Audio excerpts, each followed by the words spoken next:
Namaskar. Hello and welcome. Happy Janmashtami to you all. Today, on the auspicious occasion of Janmashtami, NMO Bengal and Vitasta Publishing present a healthy discussion on Krishna, myth or reality. So, without wasting any time, let's begin. Myself, Anirban De, I am joined by two most eminent speakers and thinkers on this subject. I have with me Mr. Nithin Sridhar. He is a renowned author, speaker, commentator on religion, politics, and society. He has authored a book called Menstruation Across Cultures. I have with me Aditi Banerjee ma'am. She is a famous novelist, practicing attorney in USA, a well-known speaker about Hinduism and Hindu American experiences. She is famous for her book, The Curse of Gandhari. Welcome, ma'am. Our today's discussion topic is Krishna, myth or reality. Well, why we need this? Because Krishna is the most controversial god, and there has been lot of character assassination on Krishna, and particularly in this age where fake WhatsApp messages are forwarded every now and then, the time has now come to grasp Krishna's real philosophy. Whenever we say Krishna, an unknown smile travels through our face. Indeed, he is the most notorious god, worshipped as Bal Gopal, Murlidhar, Giridhar, Natwallal, and many other names. There is a lot of controversy on his historicity too. Some believe he is a historical figure, some believe he is a mythical figure, no need to add history in it. Some scientists say that Mahabharata happened 5000 years ago and Krishna lived during that era. And some say, let him be in people's emotion, no need to add history and mythology together. Even some mythological texts differ. Okay, Krishna is mentioned in different forms in different texts. In Chandogya Upanishad, Krishna is the son of Devaki who received spiritual wisdom from a yogi. While in Mahabharata we see Krishna as Dwarkadhish, in Vishnu Puran he is the flute bearer and lover of gopis, whereas in Bhagavad Gita he is the supreme lord. So my first question will be, who is Krishna? And what is the first thought arise in your mind when you say Krishna? Nitin sir. First of all, thank you for inviting me. I'm very happy to be here. So to straight away jump to your question, it is true. Whenever we hear the name Krishna, the first thing is, not just Krishna, I think all Hindu devatas, we naturally, there is a smile on our face because for us, the devatas are not somebody sitting atop some, heaven or something, but they are our family. We relate to our devatas as our children, as our parents, as our lovers, as our husbands and wives, and so much so. So, to your question, who is Krishna, right? I don't think anybody can say that they are competent to describe Krishna in full, because Bhagavatam says Krishna is Bhagavan Swayam. So he is the very manifestation, very personification, he's the Brahman itself, he's the Ishvara himself. So he's infinite, he's Satchidananda Swarupa, right?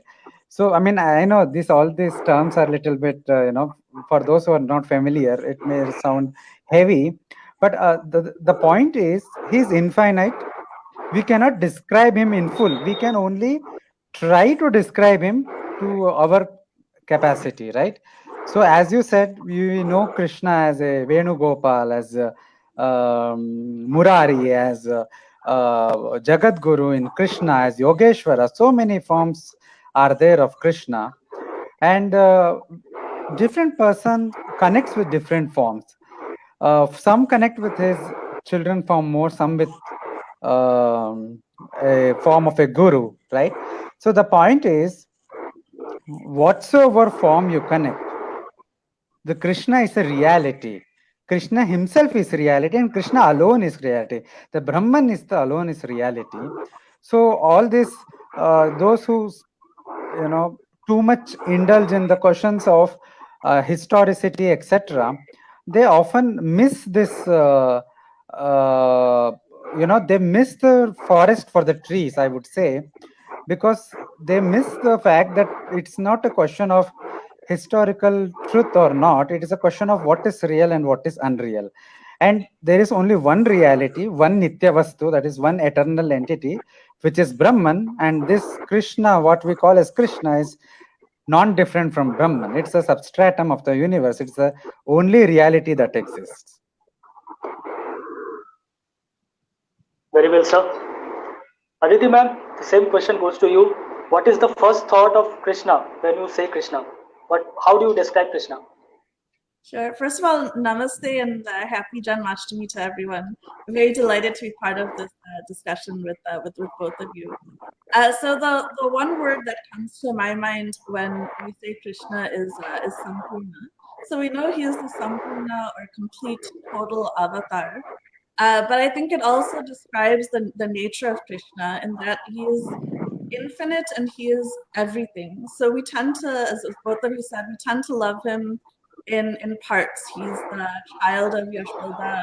He's the one who delivers the Gita. He's the mastermind of the Mahabharata war. He's the lover of the gopis. But we find it very hard to integrate and reconcile them into one. So the people who like the Krishna of Srimad Bhagavatam, the Krishna of Raj, looking after the cows as a cowherd, they like that aspect of him, but they find it hard then to imagine the Krishna of the Mahabharata, the one who uses tricks and himself admits that he breaks the conduct of the rules of conduct of war to defeat the Kauravas. And the reason that we say he's controversial, it's not Krishna's fault.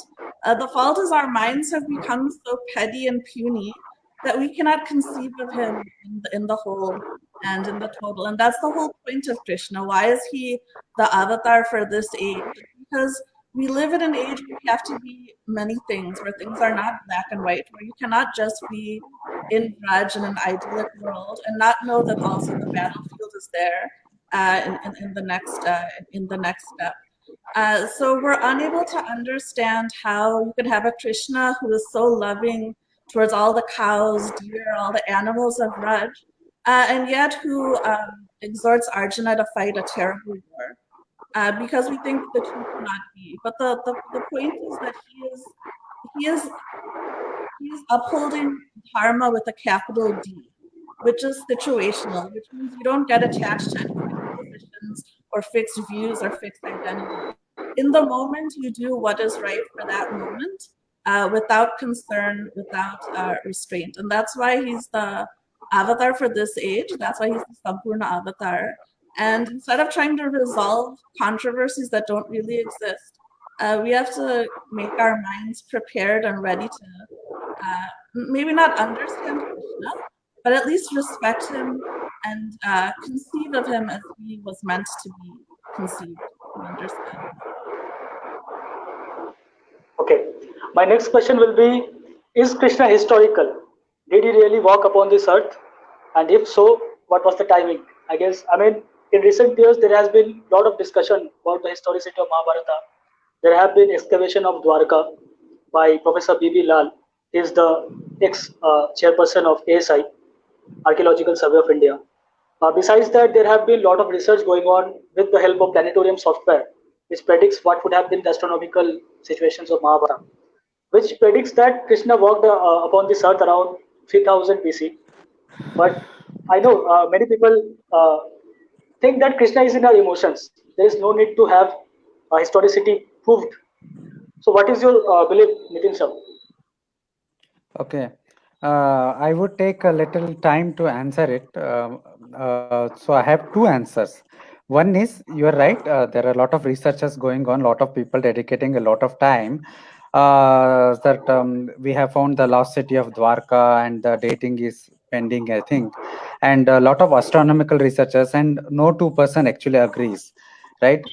So, so this is something I think this is very problematic. I think the question itself is problematic here, because let's understand what is when we speak about historical Krishna, we are speaking about a particular discourse of history, a particular way of doing history, which is based on archaeological and other evidences. But let's understand, let's get it one thing clear, that no archaeological evidence, no astronomical or any kind of evidence can actually prove that Krishna was there, because that evidences are in themselves very they are limited, they are inapplicable to the question of whether Krishna was there. Yes, the answer is Krishna was there. Was Krishna in a human form? Yes, Krishna was in a human form. But how do you know? The source of knowledge for this is not in the archaeological evidence, is not in the astronomical evidence. I am not saying that those who are dedicating their life to this are wrong, it's their prerogative. But in my view, the only proper way, the only authentic source to know about Krishna is our Itihasa Puranas. Why? I'll just digress. This is very important point because people don't understand it. So we speak about Krishna as an avatara Purusha. Who is an avatara? The avatara is, by definition, avatara is a divinity in a human embodied form. A divinity, the Brahman, the ultimate reality, when it manifests in the human plane, in the physical plane, it is called as avatara. It is the descent of the divinity, right? So the only way this can be known is through the Shastras. Shastras are textual sources. And I will quickly, I'll make a point on this. See, in the Hindu philosophical tradition, there are largely 6 authentic sources of knowledge. Pratyaksha, Anumana, etc. These are what is called direct perception, rational, thinking, and inferences, and all those things. But none of them, except for what is called a Shabda Pramana, the textual sources, can actually prove to us that Krishna was there. The only thing that can actually prove that Krishna was there was the what is called as Shabda Pramana. Shabda Pramana is the text as a valid source of knowledge, and it is on this basis that Mahabharata, Idihasa, the Puranas are written, and that is why we don't need to actually prove what is written in these texts. Their texts are self-valid as long as they cannot be disproved, and they cannot be disproved by other sources, right? At best, an archaeological excavation revealed that there was a city, and we may correlate to Dwarka, we may correlate to our textual sources, but they cannot in themselves prove that Krishna was there, for example. So we have to understand Shastra Pramana, and we have to give credence to Shastra Pramana, that we have to ingrain in ourselves that Shastra Pramana is a valid source of knowledge in Hindu philosophy, in Hindu thought process, and we should ingrain this understanding into our thought process, because in schools we have been taught that only this so-called scientific evidences, the modern way of doing is the only way to gain proper knowledge. This is incorrect. In Indian tradition, we have 6 sources of valid knowledge, and Shastra is one of them, and that is the only. So because Mahabharata says Krishna was there, because Bhagavatam says Krishna was there, Krishna was there. Krishna is real. So we do not need any other sources other than this to prove that Krishna was there. Okay, very nice, sir. Aditi ma'am, how would you like Krishna more human form or a more godlike? So a few different points here. First, if you use mythological in the appropriate definition of the word, by which I mean the original Greek term, then you could say that Krishna is mythological. So the word myth itself comes from mythos, which is a Greek word, and that word comes from the Greek word mio, which means to teach or to initiate into the mysteries of life. So the way that Homer would have used that word is he tells stories, the epic stories of the Odyssey, etc., to teach people about the truth of life and human nature. And then mythos becomes a set of tales, or not tales, stories that are passed on orally transmitted among people that contains a system of beliefs unique to those people. in that term, in that context, that would be the appropriate term for Krishna. The problem is that in the modern age, myth has come to mean false or fictional. You have mythbusters or myths about this, which just means false or fictional. So therefore, we cannot use the word myth or mythology for Krishna in the present context. Then you come to the point of, is he historical or something else? I don't think the two are mutually exclusive. I do think there's evidence for his historical presence and the like. But the point is that this was a question that traditionally did not trouble Hindus or Indians. This is a new question that's coming about. There's an interesting book that I read many years ago, written by a Westerner about Krishna, and in the introduction, the scholar says, if you told a Christian that Jesus never existed, in a moment his or her faith would fall apart. However, if you say the same to a Hindu, that Krishna never existed, they would just shrug it off.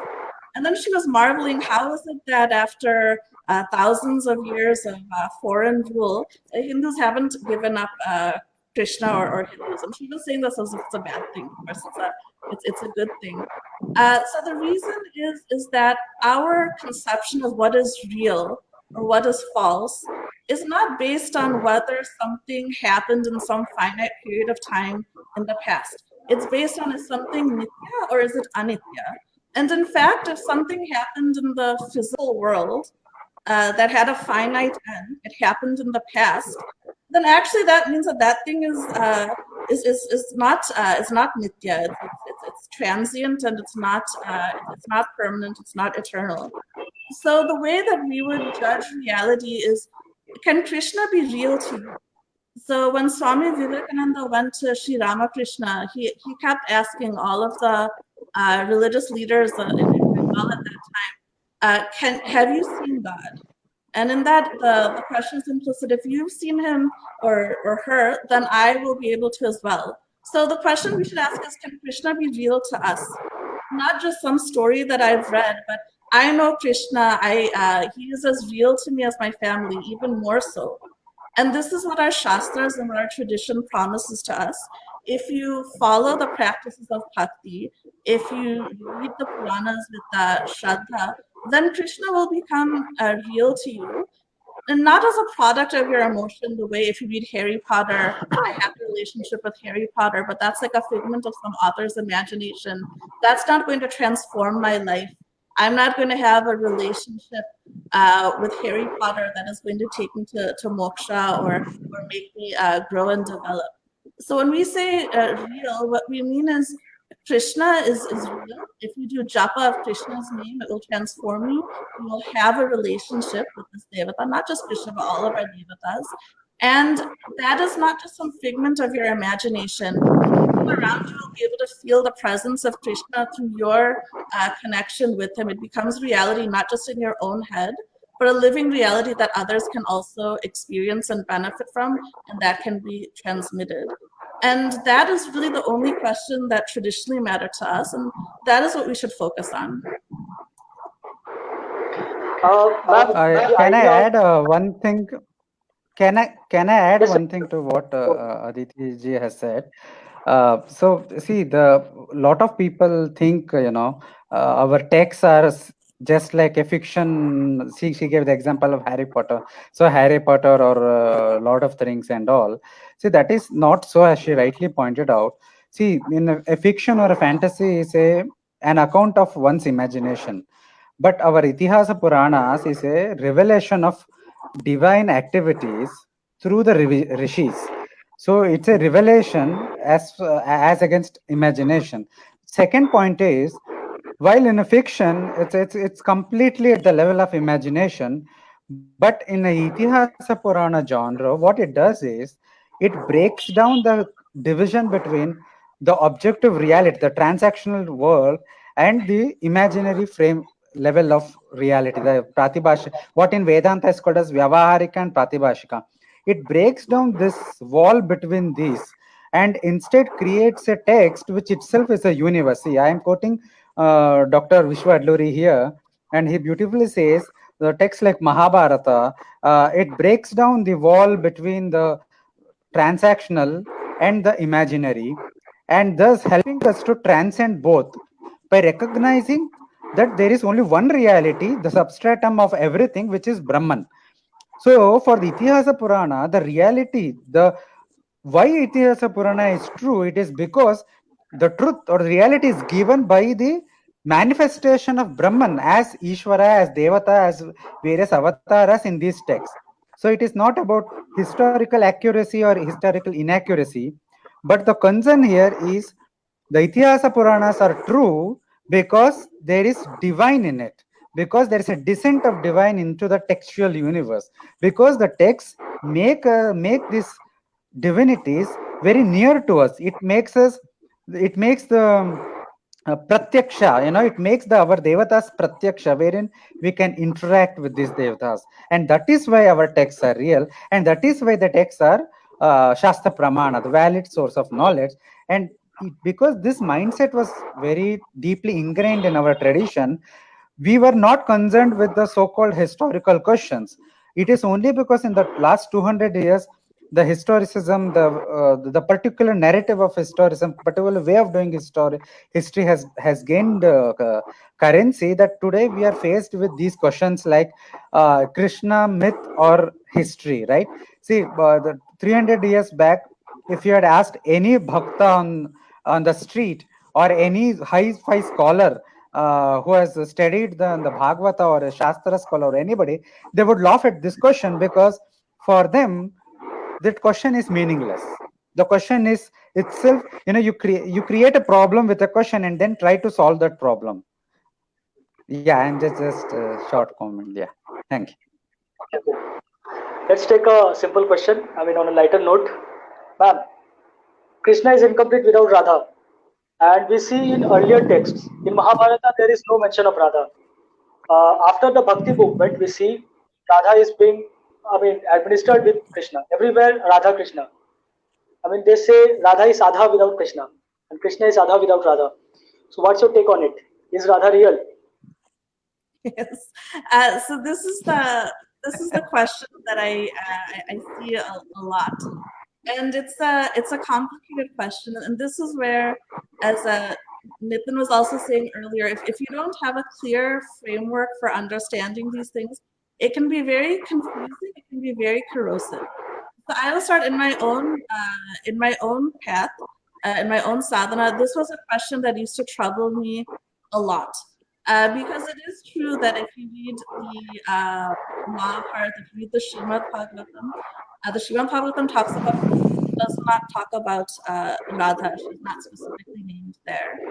And it really bothered me that if in let's say the original accounts of Sri Krishna, if Radharani wasn't there, is she like a later interpolation or something that got added that was, again, some poet's imagination or something like that?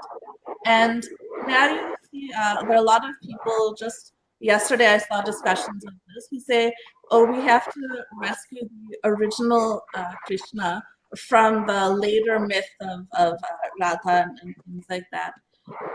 Now, the way that I would say Radha is real, again, I wouldn't go to history or is there some original Krishna versus a later Krishna or things like that, which you cannot really resolve.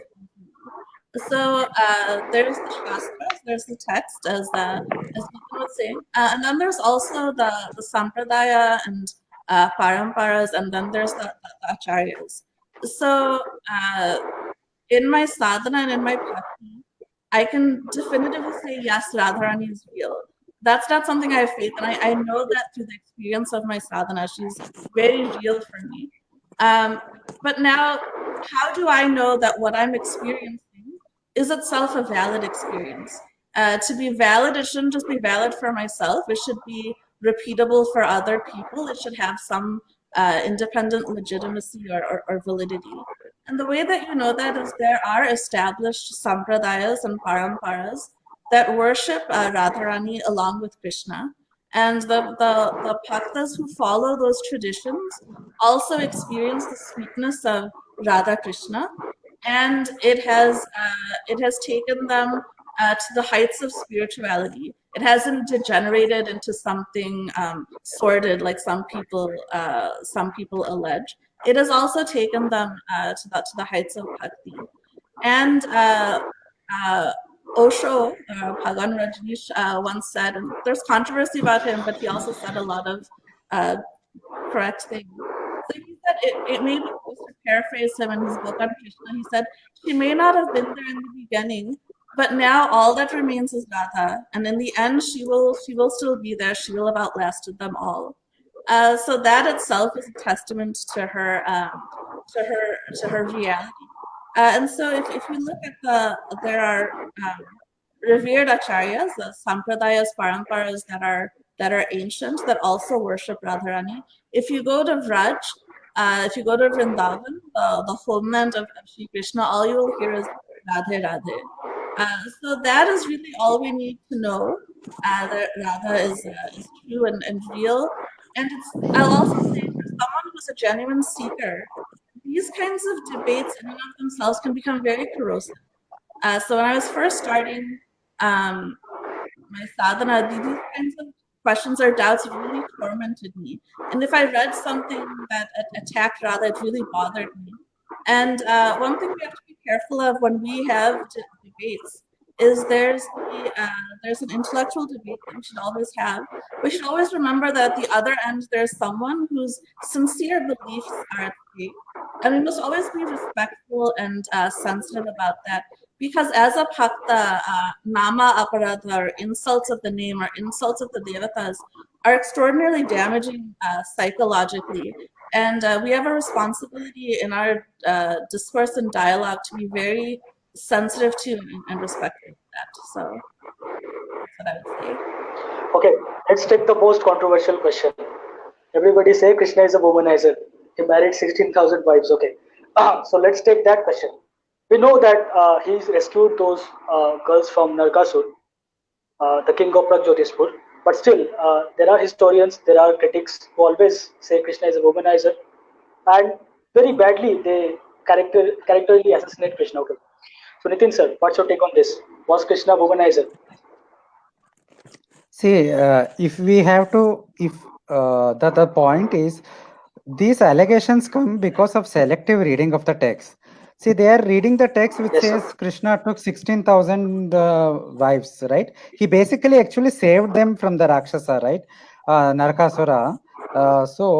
But they forget to read that same text. They actually ignore when the same text says that Krishna simultaneously Exactly. existed as the husband of the all 16,000 wives. That is, he manifested himself in 16,000. See, this is what I call as selective reading, and every modern scholar indulges in this, unfortunately, because this is the problem. This is again modern indigenous problem.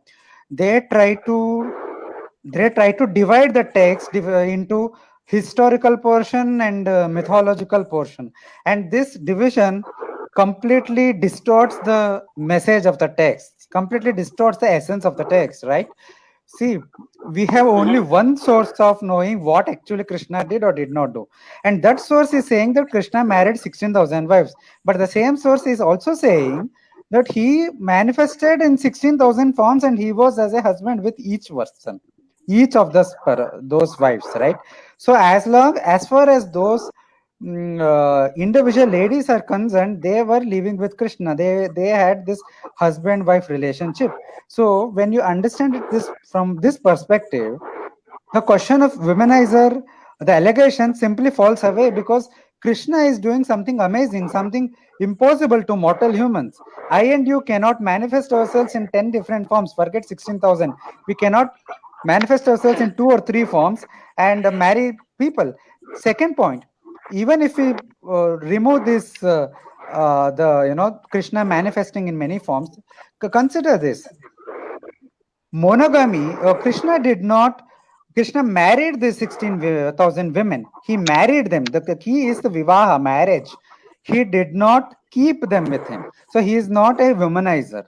There is a marriage, and marriage is a sacred act. And this notion of imposed monogamy as a as a virtue, this is a recent phenomenon, again rooted in Christian West. Okay, so all the ancient world, not just India, across the world, all ancient societies had polygamy, and polygamy was accepted norm, accepted way of life. That doesn't mean that every person married many people. There were also polyandral communities which practice polyandry, but even there it does not mean that every woman married many men. See, the point is there was no moral judgment attached to monogamy per se, okay, or to So polygamy, there was right? one more conception that when Jarasandha attacked Mathura, Krishna fled to Dwarka along with his Gopalas. So it is said that at that time Krishna became militarily very weak. So to build some alliances, he married women from 8 Mahajanpadas. It is also said he married the princess of Gandhar and also from 8 major Janpadas of India. So that might be one more point, I guess.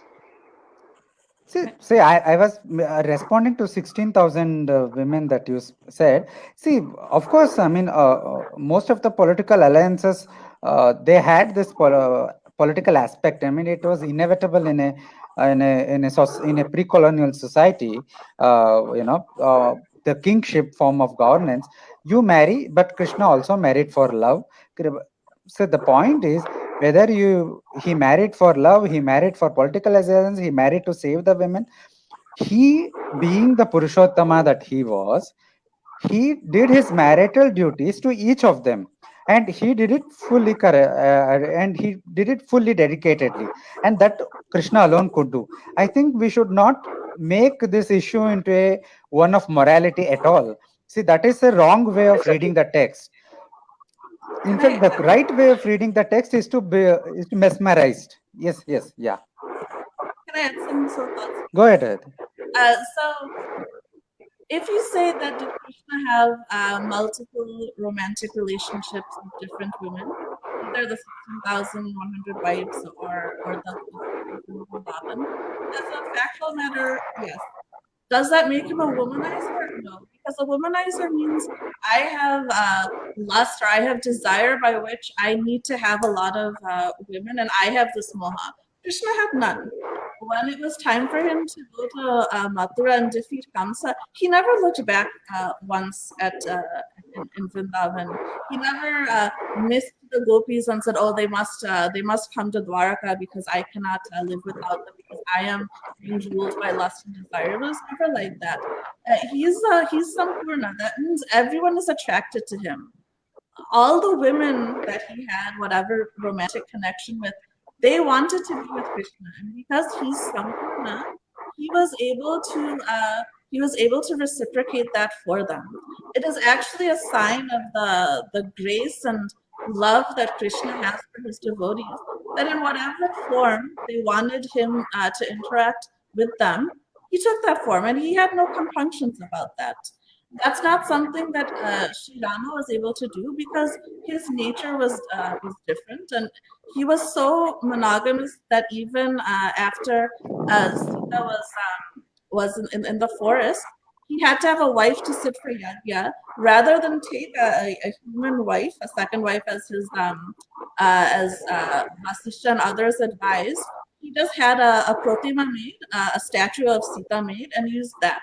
So that is one ideal.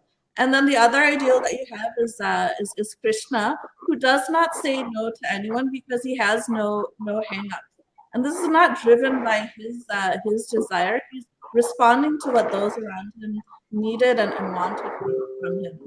So people talk about the story where he steals the clothes of the gopis and hangs them on the trees. They're in the river. Is it that he wanted to ogle them? No. The point was that for the gopis, this was like the last test. Can you come out of the water and be naked and be fully yourself in front of Krishna? And they had that kind of shraddha and sharanagati onto him where they were able to do that. Most of us cannot. We have our pretensions, we have our egos and things like that. We're not able to drop them and be naked to ourselves, let alone our Ishta. But that was the love that the gopis had for Krishna. And again, these kind of stories just show the degradations of our own minds and are not really a reflection upon Krishna at all. So this is where we have to really qualify ourselves to understand Krishna rather than making these kinds of characterizations. Ma'am, you have See, written a book on Gandhari. I just wanted to add. Uh, I just Okay, wanted to add okay, sir. one Okay, sir. quick point to what Aditi said. Yeah. See, the lot of the problem happens because people do not read the text carefully. The Bhagavatam in the Gopi episode clearly says that those gopis were doing many months of particular Katyayani Vrata with a sankalpa to have Krishna as the husband. They wanted Krishna as a husband. So it is in response to that, as Aditi said, it is in response to that sankalpam, that sadhana, to fulfill that, Krishna had to take the test. It is not it is in fact a kind of a statement. If somebody is doing sadhana as a ishta, as their husband, then they have to get over their sense of shame. As long as they have that lajja, the shame in their mind, they cannot complete their bhakti. They cannot reach the goal of the bhakti. I think the careful reading of the text is needed. Yeah. Okay. Ma'am, you have written a book on Gandhari and Gandhari cursing Krishna. Uh, I mean, if Krishna was God, uh, wasn't he responsible for Mahabharata war? I mean, he could have saved those people. This was the argument given by one sage, I think, in Mahabharata also, when Krishna was returning from Kurukshetra. And also these days, some intellectual people, they say, if Krishna was God, why didn't he save them? Why did he let that happen? And what would you say about Gandhari cursing Krishna? Yeah, so that is also actually the argument that Gandhari makes. She says, we are ruled by our petty desires. We are just mere humans. Actually, what happens? She has a divine vision of the battlefield, and she names all of the people who have perished, and she lays all of that at his feet. And she says, you have caused this. You've caused all these mothers to lost their sons, these wives to be widowed. You could have prevented this. So again, it's a complex thing because the Mahabharata war is very destructive. There's not really like a happy ending at the end of the end of the war, but it is a war that had to be fought.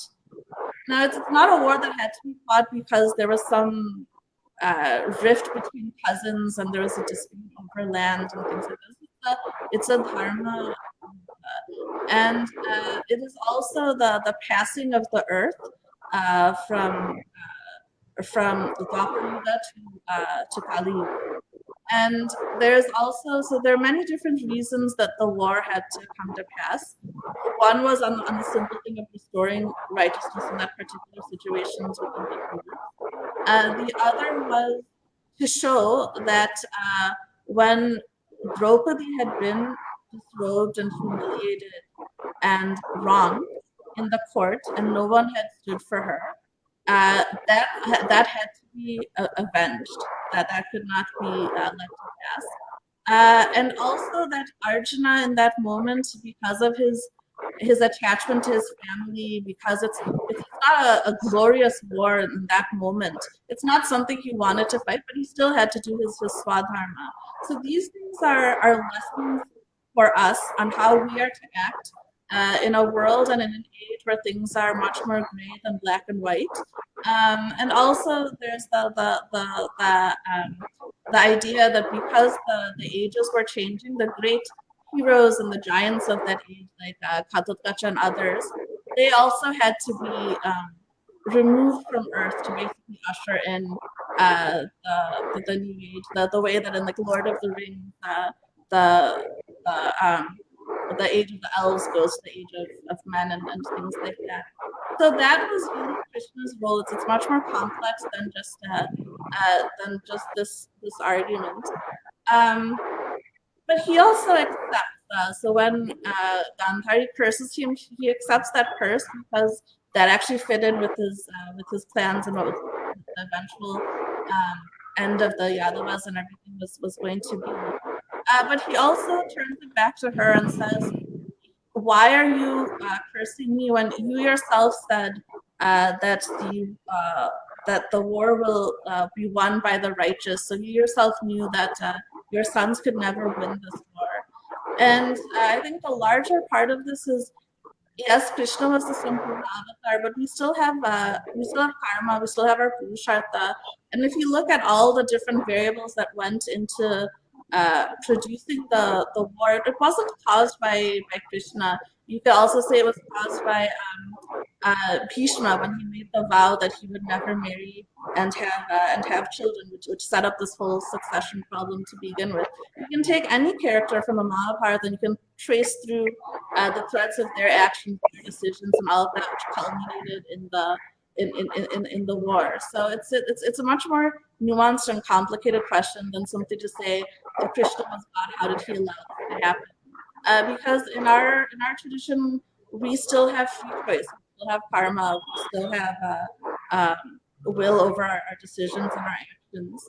And in the carrying out of that war, there were many lessons for us to learn and to remember today. And then he was teaching us through the example of the war what it is to practice dharma, which can be difficult to discern, which can be subtle, which is harder to understand in our day and age. But we have to understand that. So the example of Sri Rama and the Ramayana, we have to study that. Actually, you have to study that first. They always say you should understand Sri Rama before you can understand Sri Krishna. You have to have the ideals of the Maya, the Purushottam, and have that grounding in karma.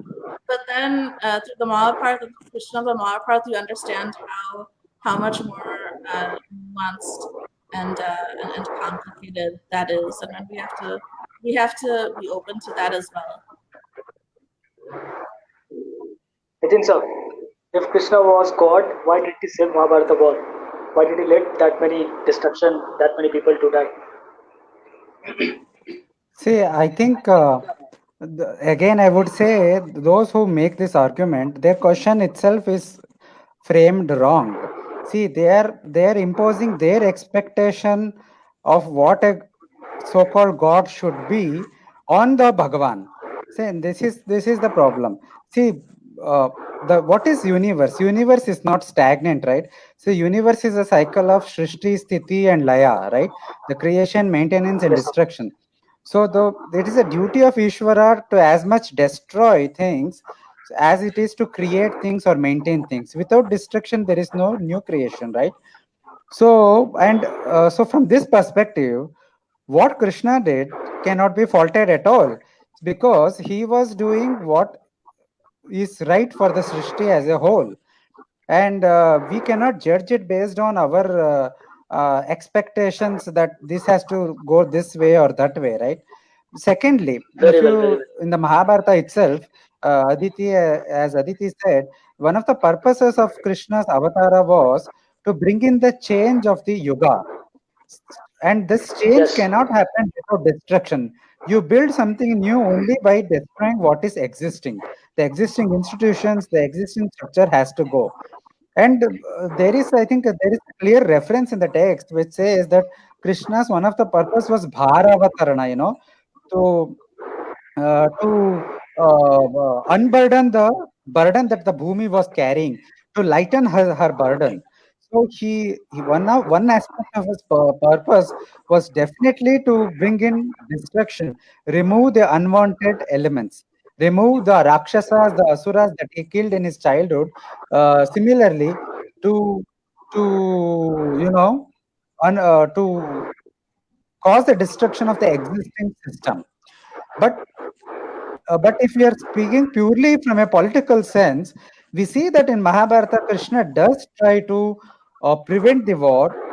He does not he does not advise anybody, not even the Pandavas, to just go and wage the war in revenge. See, the war is called as Dharma Yuddha because it was fought for the sake of Dharma and as a last resort. Yudhishthira goes and asks for 5 villages, and Mm-hmm. that action had approval of Krishna. In fact, Krishna himself goes there as the Shanti Duta, right? So you cannot, Mm-hmm. even on a very merely superficial, literal basis, also you cannot fault Krishna, because the war was the humans their own doing. It was the doing of the Duryodhana brought the war upon himself because of his greed, because of his ego. Bhagwan, Bhagwan, the intervention of Bhagavan is not for the sake of one person or two person. It is for the sake of entirety of Srishti and for upholding of dharma. And so this expectation that he could have prevented war to save lives is very superficial, because that is not his purpose. Humans brought that war on themselves. The Kauravas brought that war on themselves. Yeah. Okay. Welcome, Jaganniwas sir. Let me introduce you. Namaste. Jaganniwas sir. Namaskar. Sorry, my Jaganniwas apologies. sir. My apologies. Okay, very briefly, I am Jaganniwas Iyer, a co-author of Krishna Rajya. I've been on this discussion. I have been watching and hearing you all, and thankfully I have been able to connect now. Please do continue.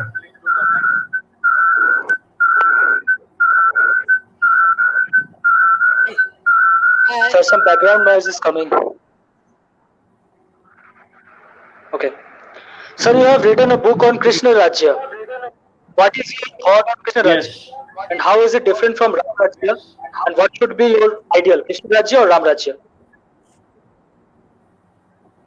Why should there be a choice between both? Why is it an either or kind of thing? Ram Rajya is the ideal state which all of us aspire for or should aspire for. Krishna Rajya is the state as it is, a state based on real politics, which is what Sri Krishna strove for all his life. I hope I'm audible and clear. Please let me know. Yes, sir.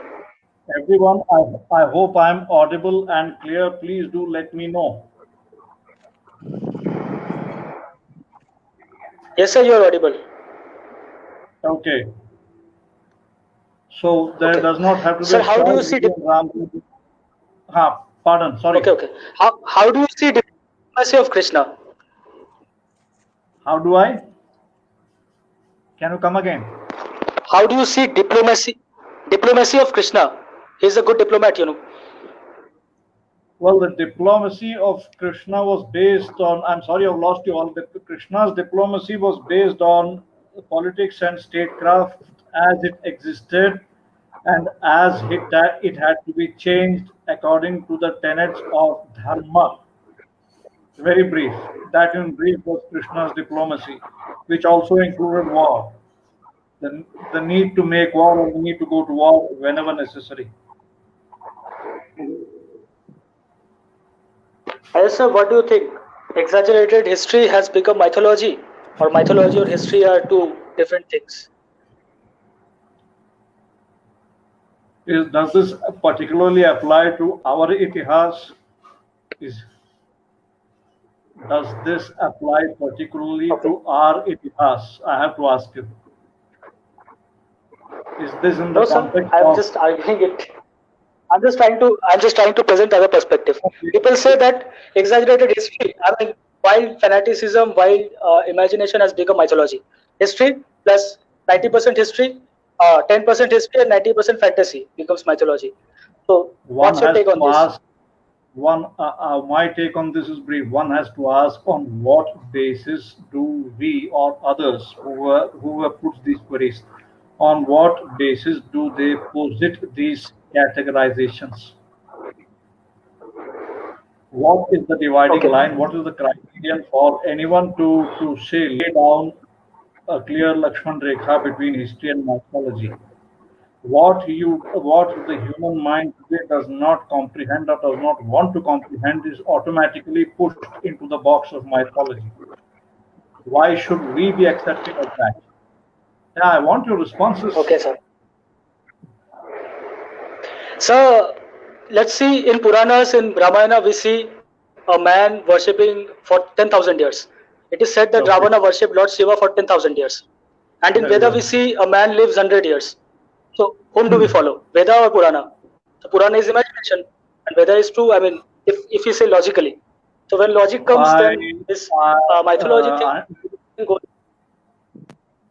Anirban, I have reservations in calling Puranas as mythology or imagination because Western scholars, I just posted a few comments on the chat. Western scholars who at times have used our Puranas for historical records and their own research. One name I can immediately recall is Vincent Smith, who has used the Puranas extensively to determine the lineage of Hindu dynasties, and he had to admit that the Puranic recording was more accurate than what he had come across earlier.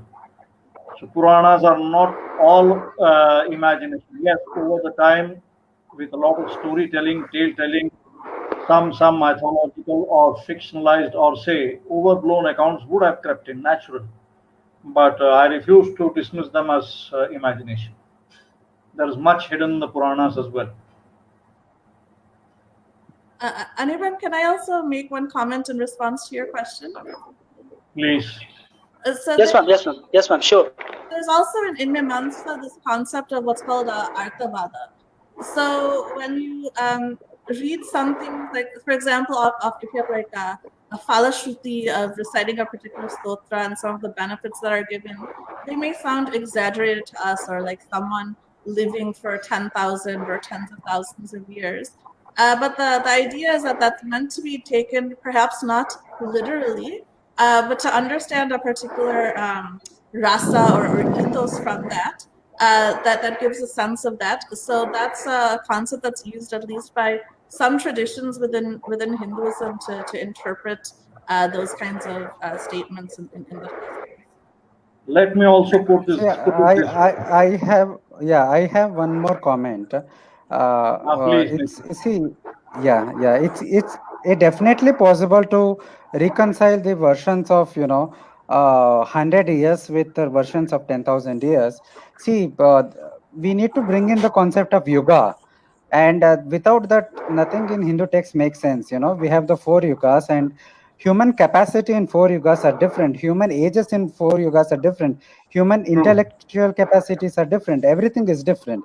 See, again, so what is true for Treta Yuga cannot be true for Kali Yuga. So this 100 years as a full lifetime for a human is basically a Kali Yuga concept. It's relevant to us. But the larger ages, for example, in Ramayana, we find Valmiki saying that Rama ruled for 10,000 years or something like that after he comes back from Lanka. And 11,000. they have to taken 11,000. it either as Arthavada, as Aditi says, or at face value, because Rama was Maryada Purushottama Dharma Swarupa itself, Dharma Vigraha. Then that is why his age was very large. And it is in Treta Yoga. So the Treta Yoga is a yuga wherein human life was very huge. We read about Vishwamitra doing tapasya for millions of years. See, the point I am saying is we do not need to see, we have to take it as the text says, because text is the only source. We cannot cherry pick and say this is true, this is false. I think that whole quest is meaningless. It's better to take the text as they say and derive from it what is relevant to us today. And without, if we the yuga framework is for precisely this reason.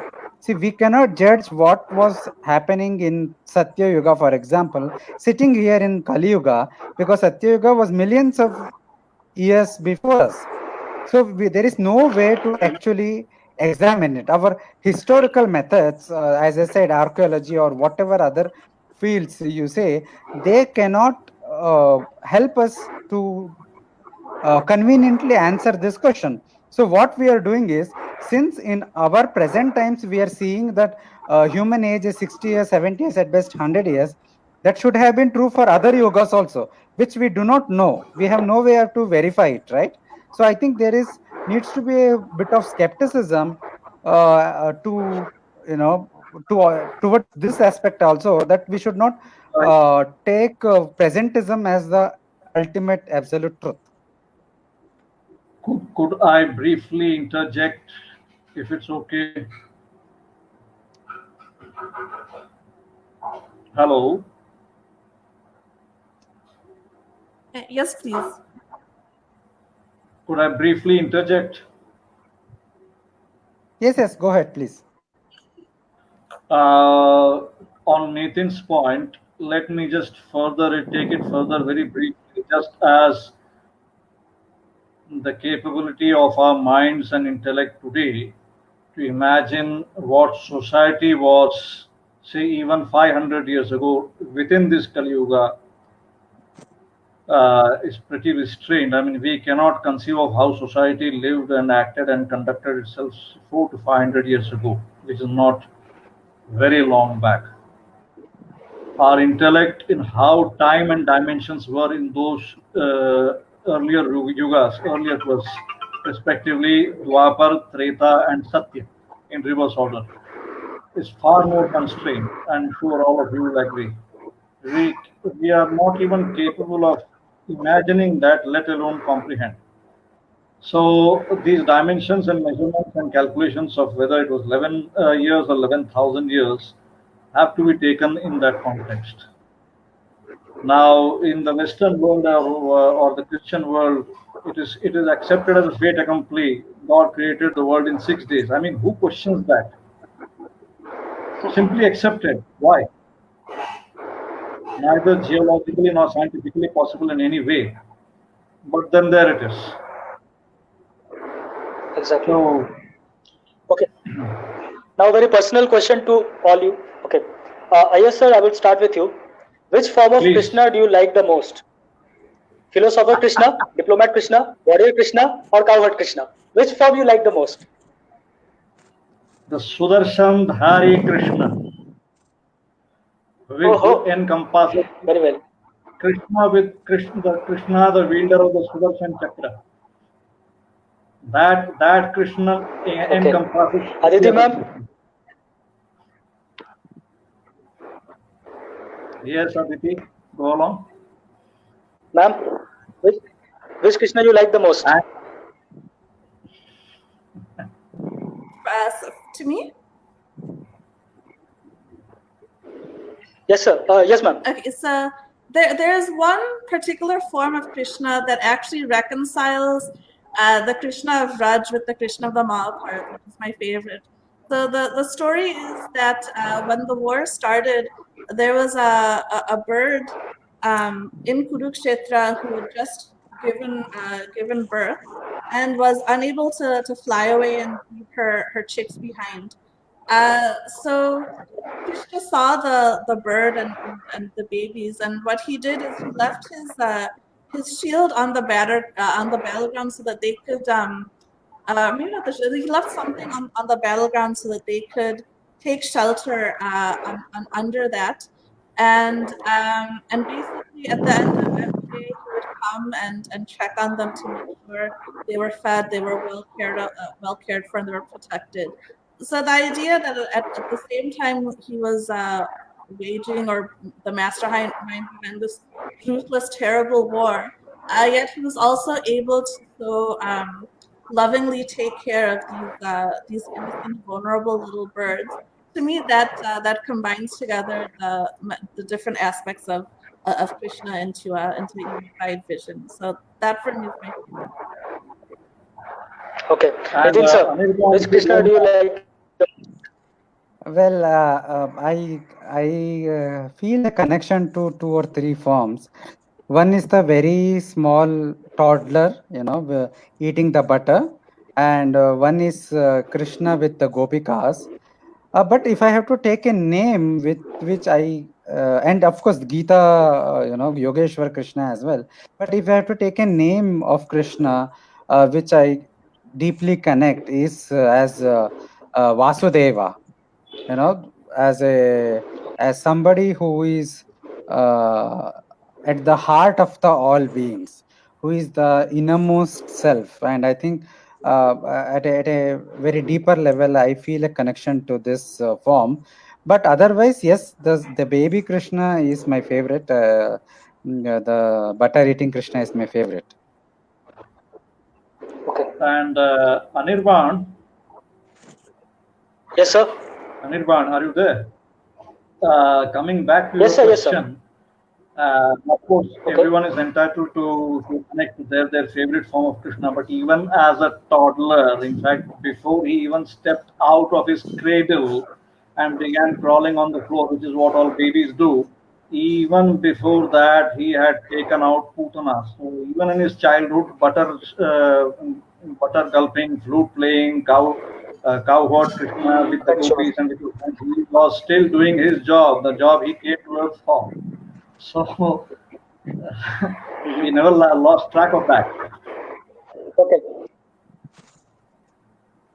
Yeah, yeah. Okay, how do you see Krishna cult spreading around the world in last 30 or 40 years?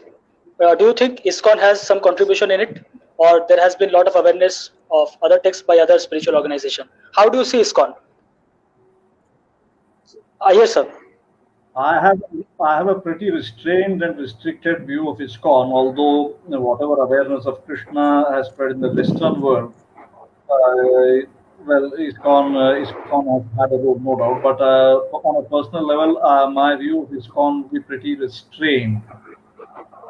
We can have another session and another program on that. But yes, not to discount Krishna, but Okay, sir. Nitin, sir, ISKCON has made many devotees worldwide, be it European Union or America. How do you see that?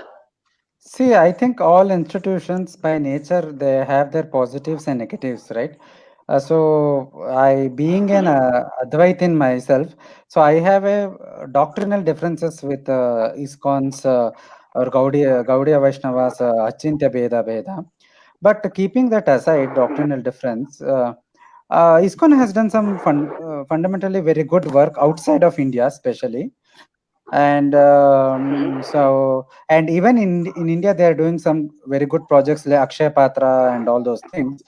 But of course, again, I have some reservations regarding their view on certain aspects of philosophy, certain aspects of achara. But I think they have a place in Hindu system, Hindu society, just like different sampradayas. They're part of the one of the sampradayas. That is how I see ISKCON. Thank you, sir. Aditi, ma'am, how do you see ISKCON and it's spreading worldwide? So, like Nitin, I'm also Advaitin, so I'd be called a Mayavad, the personalist rascal by Srila Prabhupada.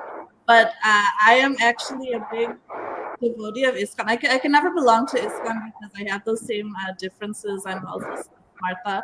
But the reason I have so much reverence for ISKCON, if you go to an ISKCON temple and see how they do puja, for example, it's wonderful. They don't accept archana that someone can give money to make offerings in their family's name or things like that, because temples are supposed to be for everyone, for loka sangraha, not for personal things. But anyway, just the level of meticulousness and discipline and worship. So I had been to Mayapur, which is the headquarter temple of ISKCON. And after the Mangal Aarti, most temples, there's a lot of pushing and shoving, a lot of noise and people taking selfies and things like that. But it's completely silent. You have hundreds of people inside the temple, and they're all just doing their japa because they have their 16 malas of japa to do, and they do it faithfully. And Prabhupada was able to accomplish something incredible that no other sampradaya or parampara has been able to do so far, which is to take the authentic, meticulous traditions of Bhakti, of Hinduism, whether it's things like on how to make prasad, how to wear tilak, how to dress in the temple, how to do worship, elaborate rules, and yet make it accessible to everyone. When I first wanted to learn how to do puja, I couldn't find a book or someone to tell me how to do puja. I only had Prabhupada's writings, and then I tried to adapt those. Um, how to observe Ekadashi Vrata, things like that. So even when you find Western followers of ISKCON, they do all of the achara, all of the rites, all of the observances that many of us of Indian origin don't do. The fact that he was able to do that and take it around the world, it shows two things. One, the power of his faith in Krishna, and also the power of Krishna himself, because he's beloved universally and he has so much appeal. So there are many lessons we can take from ISKCON, and we shouldn't get too hung up on the doctrinal differences. And I actually think a lot of different sampradayas and institutions who are wondering how to stay relevant in the current age and how to gain a larger following have a lot to learn from ISKCON. If you type the name of the Gita or Srimad Bhagavat or any Hindu text, the first 50 links that you'll get are all by ISKCON people, even if it's on something that Adi Shankara wrote. Because they're so diligent about doing their work, spreading the word of their sampradaya around. And we have to have that kind of zeal and proactiveness in the other sampradayas and paramparas as well. I mean, they have worked very organized way. Okay. Okay. Closing comments. How is Krishna relevant today? What can be learned from Krishna? And what do you think if Krishna was in Kali Yuga? Yes, sir. If not, please, Aditi first. Okay. Aditi, ma'am, go. So I Krishna as an avatar is probably the most relevant form for us at this present time.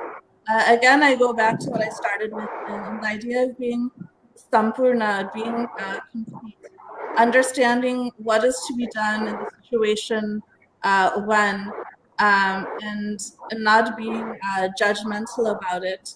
And then I think in understanding that you need to have balance in different aspects of personality. It is said that in life you should follow what Sri Rama did and follow what Sri Krishna said.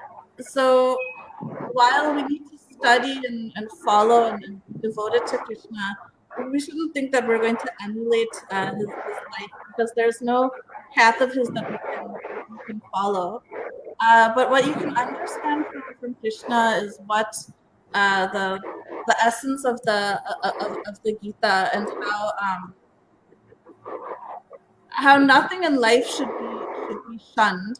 That you can be in the world doing the daily work and still be one with the Supreme. So Nithin had said it beautifully earlier, where you break down the barrier between the Vyavahara world and the Paramarthika world. And I think in Krishna, we find someone who is at once Bhagavan, but also interacts with us as a human being. And in him, you can find everything. So I think that essence and that ethos of Krishna, it's unique to us. It's unique to Hinduism. There's no other religious tradition in which he could have appeared or emerged. And that's that legacy, or that ethos, and that brilliance of Krishna is what we have to offer to the world. So I think we have to imbibe that essence of Krishna, bring him into our lives, and that's something we have to share with the world. So Krishna's life was full of so much pain and tribulation, but he was always smiling, and he always brought happiness to everyone's hearts. He never said no to anyone. He gave of himself to everyone. And there's something also very, very beautiful in that. So through Krishna, you get both bhakti and jnanam. And I think that is what we should all aspire for as well. So I don't have something specific to say other than read the stories of Krishna, chant the names of Krishna, feel the love for Krishna. It'll transform your life. And that is what we need to take society forward also in the coming years. Very nice, ma'am. Nithin sir, how is Krishna relevant today? See, I think every devata is always relevant because they're eternal. But yeah, speaking of Krishna, I think we can say, see, I do not like the word relevant here, so it's as if Krishna could No, irrelevant. I was So that telling in is the not true. context of. I would rather answer. I would rather say Sir, how we wait, can how I was telling in the yeah. context of Corona and this dark period, this depression, this Corona. How is Krishna relevant? I mean, he's always positive. He's always energetic. That was I was trying to portray. So, how do you see Krishna in that way? See, again, I say that that relevant is not a word, correct word, I would say. I would say what we can learn Okay. from Krishna. See, it depends on two things. At what level we are engaging with Krishna as a deity, and in what level we are engaging with the philosophy, the teachings of Krishna. So, both are important. So, if we are engaging with Krishna at a level of upasana, so what he can teach, the path he can show, he is a Jagat Guru. See, we have this stotram, Vasudeva Vasudam Devam, Kamsa Chanuna Mardanam, Devaki Paramanandam, Krishnam Vande Jagat Gurum. See, Krishna is the Jagat Guru. So he will teach us, he is a teacher who will teach each person in a different way for depending on what each person needs. So for some, he teaches Karma Yoga, for some he will teach Bhakti Yoga, for some he will teach Jnana Yoga, and for others something else. And as a we can learn from his in a political sense as so in a political way as we were speaking about this Krishna Rajya here, Ayerji has written such a wonderful book on that. So it depends on the person, and if you are specifically, I have to speak about the current COVID and all those things. I think the one teaching that Krishna gives in Gita is the goal of being a sthita pragya, being a person who is dispassionate, who is unaffected by the worldly happenings. It may be good, the bad, the ups and downs, and the sorrows and the happiness. He neither becomes excited when something good or something pleasurable happens, nor gets distressed when something sorrowful happens. And he remains dispassionate. He remains at the center of the world. He remains engaged with the world, but yet he has developed a kind of internal equanimity, internal control of the senses and the mind, such that he is always unaffected by what happens in the world. Yes, sir. What can be learned from Krishna's life? Tell me a political answer. I need a political answer. Yes. For today, as a country, as a nation, his relevance, when I say relevance, his relevance, of course, is eternal. There's no question of that. But yes, in today's context, for us, socio-political and strategic first, and then philosophical and metaphysical. In that order, yes. Of course, he's not any ordinary deity who has in a particular time and space. He's Purushottam, Pradhan Purushottam. So yesterday, here to today, and tomorrow. But yes, relevant in this context, what I said. We have to draw from his socio-political and strategic doings and his message. And after that, only after that would we be able to go to philosophical and metaphysical. No use jumping that. That is very imperative in today's day.